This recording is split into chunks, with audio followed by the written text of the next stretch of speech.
Chers amis internautes, nous sommes toujours à Cannes et nous avons décidé de vous présenter une nouveauté marquante pour ce salon qui est le nouveau Outre-mer 49. Et pour ça, j'ai le plaisir d'accueillir Xavier Desmarais. Bonjour Xavier. Bonjour. Alors, pouvez-vous nous parler de ce nouveau bateau ? Alors c'est le nouvel Outre-mer 49, donc pour nous c'est l'événement, puisque Allure a repris Outre-mer il y a maintenant bientôt 2 ans, et c'est vrai que c'est le premier projet d'ampleur où on a pu mettre en œuvre un peu toutes nos idées, en s'appuyant bien sûr sur la culture Outre-mer, superbe culture avec une communauté de gens qui naviguent et de passionnés, et en essayant de s'appuyer sur leur retour, 200 bateaux qui naviguent autour du monde, pour faire un bateau encore plus séduisant. Alors Xavier, qu'est-ce qui différencie un 49 du reste de la gamme Outre-mer ? Alors le 49, qu'est-ce qu'il a de particulier? Alors bien sûr c'est un nouvel architecte, c'est Christophe Barrault, là où jusqu'à présent tous les Outre-mer ont été dessinés par Gérard Danson, le fondateur du chantier. Donc ça induit un certain nombre de changements. Le premier c'est esthétique, il y a une évolution dans la ligne, on a voulu laisser Christophe Barrault libre des formes, donc on l'a pas trop contraint là-dessus. Et par contre on peut commencer par ce qui ne change pas, c'est que c'est d'abord un Outre-mer, donc c'est marin, rapide et simple, l'aspect vitesse est essentiel. On a mesuré les poids, là le bateau on l'a sorti à moins de 10 tonnes, enfin on a vraiment tout pesé, on a investi dans des balances pour pouvoir peser le bateau à différentes étapes de construction. Donc ça n'a pas changé. Après ce qui a changé, c'est que sur ces fondamentaux vraiment très solides, on a essayé de proposer un peu plus de lumière et un peu plus de vision sur la mer. Donc on a redressé les parois du roof et on propose là ce qu'on appelle maintenant l'Outre-mer 360 degrés, où vous voyez que sur tous les côtés vous avez la vision sur la mer. Le programme du bateau reste toujours le même, vitesse et tour du monde ? Tout à fait, le positionnement d'Outre-mer, on a qu'un positionnement, c'est celui-là, c'est vitesse et tour du monde. On n'a pas vocation à en changer, c'est ce qui fait notre succès depuis des années, et donc là c'est vraiment l'ADN de la marque. Alors on parle de vitesse, les coques sont quand même plus volumineuses, on n'a pas perdu un petit peu en performance ?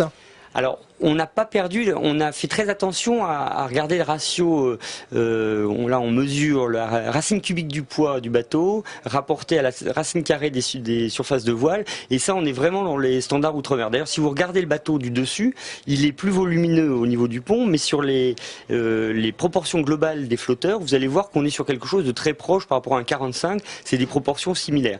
Après, ce qu'on a un petit peu changé, c'est la forme du fond des coques pour pouvoir avoir une charge utile un peu supérieure à ce qu'on avait jusqu'à présent. Mais c'est-à-dire que là où précédemment, en chargeant le bateau, on risquait de dégrader les performances, là maintenant avec cette nouvelle carène, on a anticipé toutes les choses que les gens veulent ramener de leur voyage.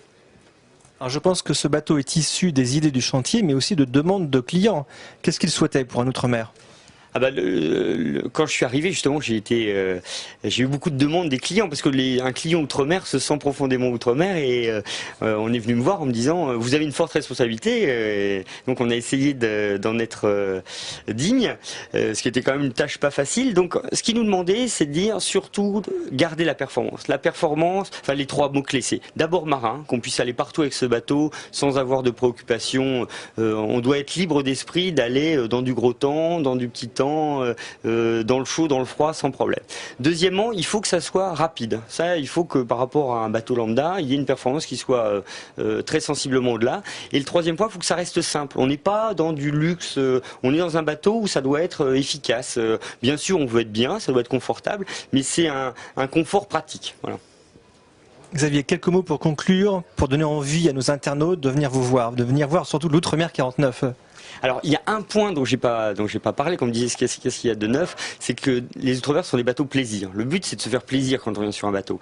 Et il y a un point assez novateur qu'on a mis en œuvre, c'est la barre franche. Donc, je sais pas si vous avez vu, on a mis 2 barres franches. On a une barre à roue pour les sorties de port, etc. Et une fois qu'on est établi sous voile, on se met à la barre franche. Et là, on a des sensations de type voile légère, alors qu'on est sur un bateau quand même de 49 pieds. Donc, si j'ai un message à donner, c'est si vous voulez vous découvrir un nouveau plaisir sur le catamaran, venez nous voir et essayez ce bateau.